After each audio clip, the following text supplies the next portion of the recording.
గెలిచే అవకాశం ఉన్న ఎంపీ నియోజకవర్గాన్ని సీటు మార్పిడి విధానంలో తాము పుచ్చుకొని అసమ్మతుల బెడద పుష్కలంగా ఉన్న ఎమ్మెల్యే నియోజకవర్గాన్ని మిత్రపక్షానికి కట్టబెట్టేందుకు చంద్రబాబు చేసిన మాస్టర్ ప్లాన్ ఫలించలేదు.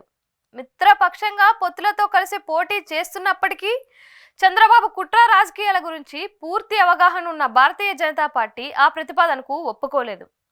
తన మాస్టర్ ప్లాన్ బెడిసి కొట్టడంతో చంద్రబాబు సైలెంట్ అయిపోగా చంద్రబాబుతో డీల్ కుదుర్చుకొని ఆ పార్టీలో చేరిన ఎంపీ రఘురామకృష్ణంరాజు ఉండి నియోజకవర్గం నుంచి తెలుగుదేశం ఎమ్మెల్యే అభ్యర్థిగా నామినేషన్ వేయడానికి ముహూర్తం కూడా పెట్టేసుకున్నారు.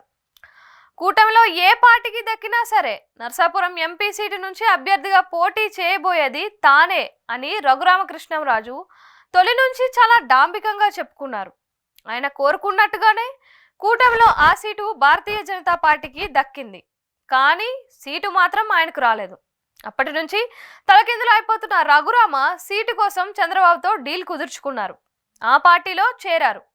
చంద్రబాబు నాయుడు తన వంతుగా వ్యూహరచన చేసి నర్సాపురం ఎంపీ స్థానాన్ని తమ పార్టీకి ఇస్తే అక్కడ ఉన్న బీజేపీ అభ్యర్థి శ్రీనివాస్ వర్మ కోసం ఉండి ఎమ్మెల్యే సీటు ఇస్తామని పురంధేశ్వరి వద్ద ఆఫర్ పెట్టారు. మరిది ఎజెండాలకు తల ఊపే ఆమె అధిష్టానాన్ని సంప్రదించి చెబుతానని అన్నారు. నర్సాపురంపై వారికి గెలుపు ఆశలు ఉన్నాయి. అదే సమయంలో ఉండి ఎమ్మెల్యే తీసుకుంటే అక్కడ సిట్టింగ్ ఎమ్మెల్యే రఘురామ, మాజీ ఎమ్మెల్యే శివరామరాజుల నుంచి అసంతృప్తి బెడద పుష్కలంగా ఉంది. ఇదంతా అంచనా వేసుకొని భాజపా చంద్రబాబు కుట్రపూరిత ప్రతిపాదనను చాలా సున్నితంగా తిరస్కరించింది. ఇప్పుడు రఘురామ తాను ఉండిలో తెదేపా తరపున 22వ తేదీన నామినేషన్ వేస్తా అంటున్నారు. రామరాజు శివరామరాజులతో కలిసి పని చేస్తా అంటున్నారు. పనిచేయడం తప్ప వేరే ఆయనకు గతి లేదు. ఇంతకు వారు ఈయనతో కలిసి పనిచేస్తారా అనేదే సందేహం.